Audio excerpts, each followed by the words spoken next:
increasingly is as well. I mean, it's a point of discussion because Russia submitted a claim to the UN for 1.2 million square kilometers of the Arctic. And this was back in 2015.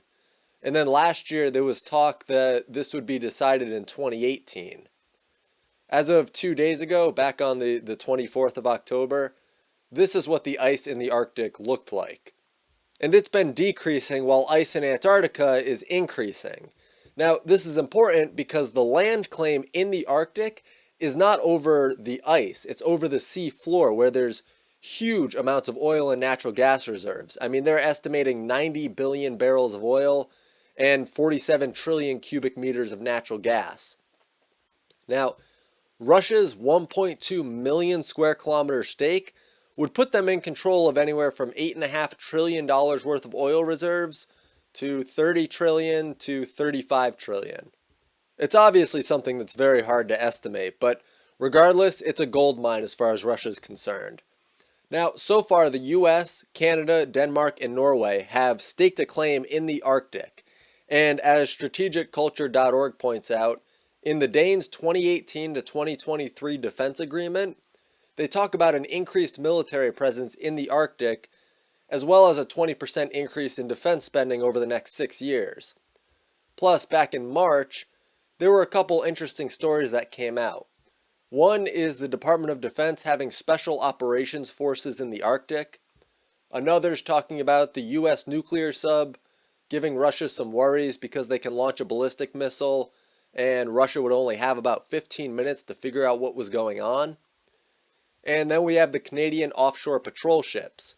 Granted, they start at an 8-year, $800 million service period, but they expect this to total $5.2 billion over the next 35 years. And of course, we can't forget about Russia's Arctic military base housing nuclear-ready airplanes and special forces. I mean, it's a top-secret 5-story complex, making it appear as if the Russians are putting more work into their Arctic goals than any other nation. Now, the last thing to show you is this Russian Federation policy for the Arctic to 2020. They say that this presents the basics of the main objectives, goals, priorities, and mechanisms to bring about really what Russia desires. They also talk about the strategic planning of the social and economic development of Russia's portion of the Arctic zone. And concerning Russia's national interest in the Arctic, they mention using it for social and economic development, which would largely play into the idea of extracting oil and natural gas from under the seabed. And they talk about maintaining it as a zone of peace and cooperation, which I'll just touch on quick. The best way to be peaceful is to prepare for war. Neutering yourself won't stop others from aggressing against you. Making them afraid to aggress against you will stop them. That's why Russia can stake a claim in the Arctic, much like other nations have done, and say that they plan to use it as a zone of peace and cooperation. What they really mean is, we'll set ourselves up as strategically as the US and Canada and Denmark and Norway have, and that'll secure our safety in the event of war. Now, reading on, they aim to preserve the unique ecological systems of the Arctic, which admittedly seems a little bit strange because they're going there to extract oil and build military installations, so they're going to treat the environment at least as badly as anyone else would. And they also talk about using the Northern Sea route and securing that so other nations can't prohibit their use of it. The Northern Sea route is drawn in black here so you can see exactly why Russia would be concerned about this trade route.